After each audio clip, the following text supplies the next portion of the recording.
On today's menu is a chicken curry that you will be making over and over again. Hey everyone, Namaskar and welcome to Curries with Bumbi. Though I always prefer using chicken with bones whenever it comes to curries, but today I used boneless, skinless chicken thighs because that's what was left in my freezer. So I will be marinating the chicken, 1/4 of a cup of plain unflavored yogurt, 1/2 teaspoon of turmeric powder, 1/4 of a teaspoon of red chili powder.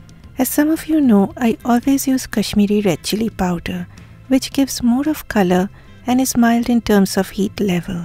1/2 of a teaspoon of salt and 1/2 a teaspoon of coarsely crushed black pepper. Mix well and marinate it for a minimum of 30 minutes or overnight if you remember to do it.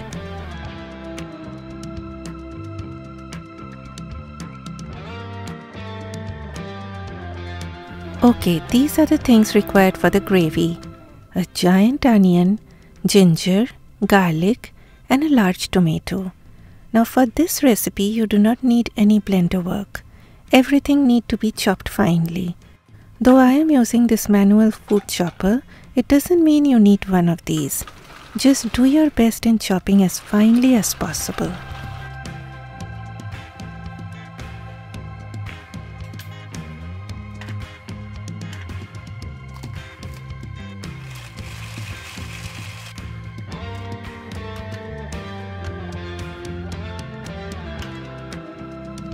Okay guys, chopping, cutting all done.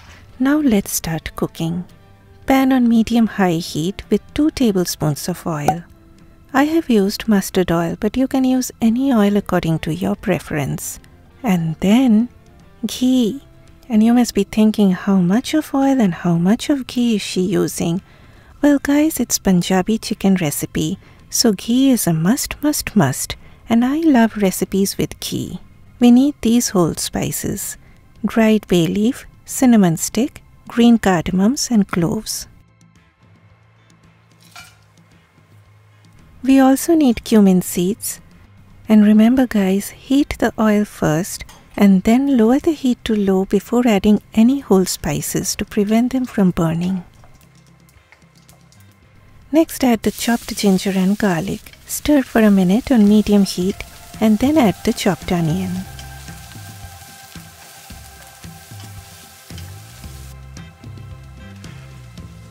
A sprinkle of salt and stir till the onions are well fried. Now Bumbi, how do I know the onions are well fried, you must be thinking. To answer that, let's zoom into the pan. See how that oil is dancing all around the sides? When you see that, you will know the onions are well fried. Next is tomato time. Stir for about 2 to 3 minutes. Now it's time for the spices to come one after the other.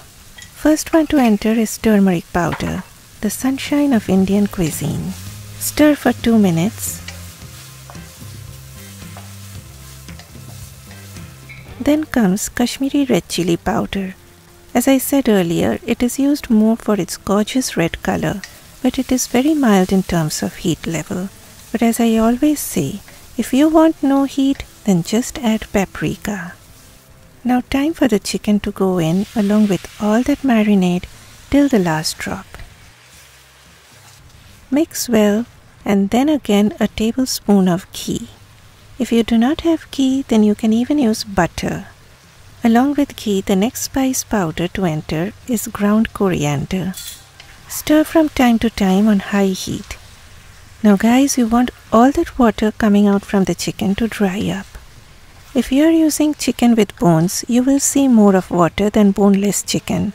But you need all that water to dry up, and that is how your curry will be tasting delicious.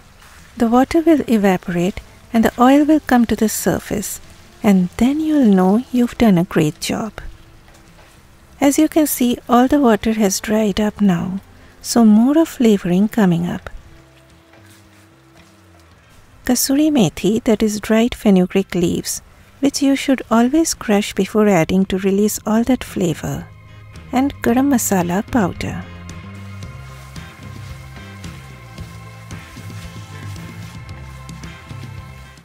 Now that everything is mixed, in goes a cup and a half of hot water.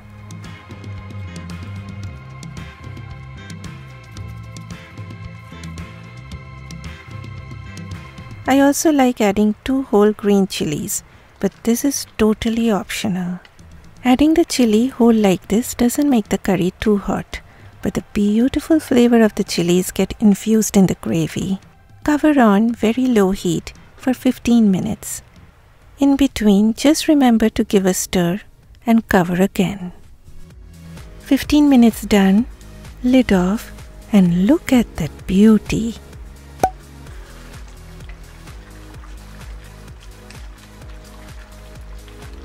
Discard the bay leaf and cinnamon stick and the cardamoms if they catch your eyes, because some people dislike it when they happen to bite onto a whole spice. Then I added a generous amount of coriander leaves.